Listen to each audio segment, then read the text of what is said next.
Philadelphia in the late 1700s and early 1800s was a city of invention, faith, and uneasy change. In 1776, it was the beating heart of a revolution. By 1800, it was the largest city in the young United States, home to merchants, ship captains, artisans, enslaved laborers, immigrants, and political experimenters. A place where ideas collided with mud, disease, and crowded wooden streets. In this video, I use modern AI tools to bring historic paintings, engravings, and prints to life, allowing us to shift perspective, change camera angles, and move through scenes the original artist could only freeze on paper. First, I want to talk about the heart of the city, Independence Hall, 1776. This view shows Independence Hall as it appeared in the tense summer of 1776. The foreground reveals a wide green, still grassy and open, with a scattering of wagons and horses tied to rail posts. Men in breeches hurry up the steps, carrying documents and letters sealed in wax. Inside these brick walls, the Continental Congress debates war and liberty. Outside, women sell bread from baskets. A chimney sweeper whistles as he crosses the yard. Rumors flow across the cobblestones. British troops in New York, shortages of powder, the future uncertain. Tension lives in the air. Many Philadelphians fear the city will be attacked. Others believe rebellion is madness that will lead to ruin. Yet, this square mattered. It was here, on July 4th, that delegates approved the Declaration of Independence. And by 1790, Philadelphia served as the nation's capital, proof that the gamble had paid off. Today, this same hall still stands, one of America's most iconic landmarks. Market Street, 1780s. This view shows Market Street when it was the city's commercial spine. Stalls, sheds, and awnings stretched down the center of the roadway, piled high with meat, apples, molasses, and imported fabrics. The smells are overwhelming. Fresh fish mixes with wood smoke and horse manure. Vendors call out prices. Children weave between carts. A fiddler plays at a street corner while a preacher warns that the young republic may fall into sin. Crowding brings danger.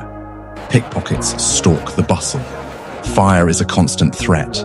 One careless ember, and the whole row could burn. But Market Street matters because here the new American economy took shape. Tradesmen, printers, and shopkeepers, turning revolution into livelihoods.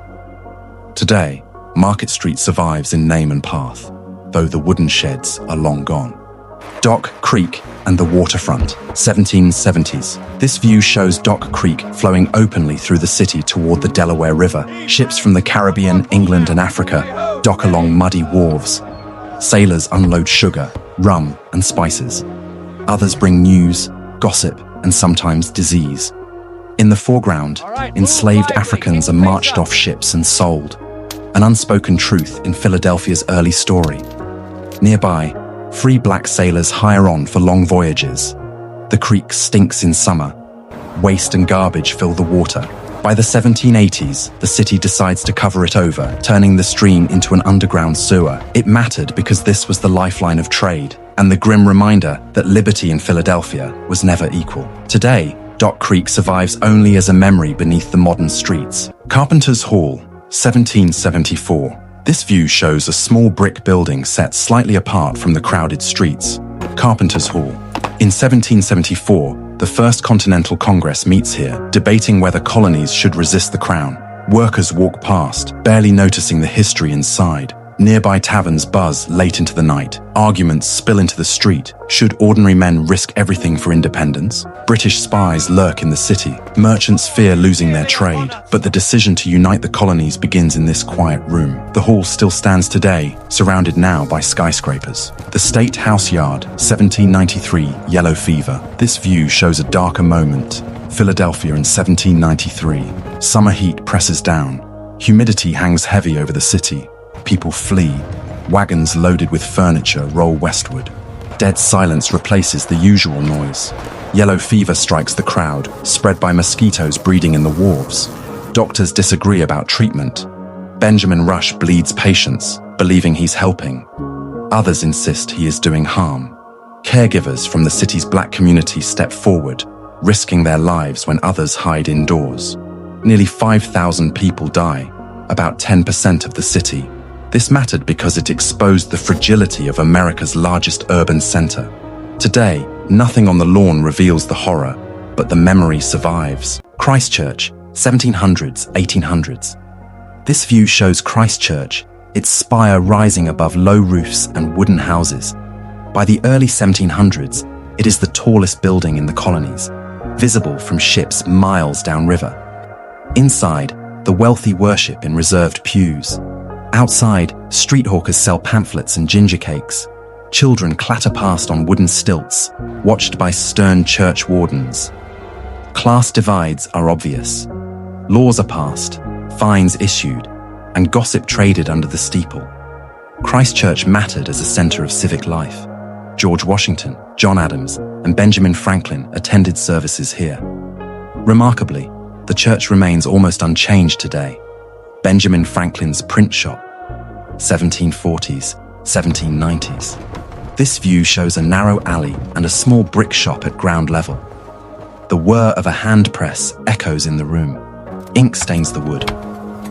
Apprentices lift heavy type, placing letters backwards into iron frames. This is Benjamin Franklin's domain, a place of newspapers, pamphlets, and revolutionary ideas. The Pennsylvania Gazette rolls off the press. Almanacs, broadsides, and lightning rod advertisements follow. The danger here is not fire or flood. It is words. Pamphlets challenge authority. Satire angers the powerful. Franklin himself flees to London and later Paris as politics shifts. Yet the print shop mattered because print was the bloodstream of revolution. Today, a reconstruction stands on the original site in Old City. This view shows a majestic stone building rising from a still young city. Massive columns, marble steps, and iron railings reflect a new ambition. Workers push barrels of coins inside. Merchants carry paper notes. Clerks in waistcoats tally ledgers by candlelight. Critics fear centralized power. Farmers protest. Alexander Hamilton defends his plan. The bank matters because it stabilizes the American economy after the Revolution and begins the nation's long relationship with finance.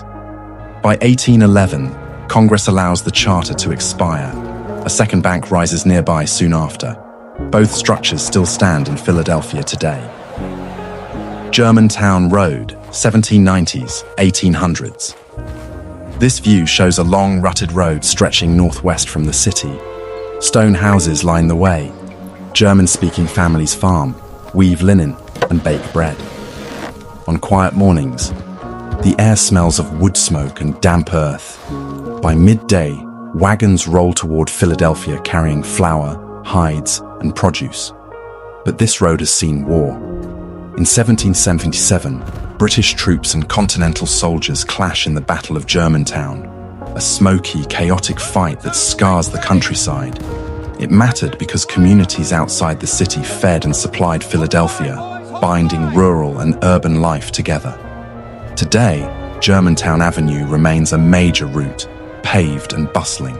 The waterworks at Fairmount, 1820s. This view shows a proud engineering marvel rising above the Schuylkill River.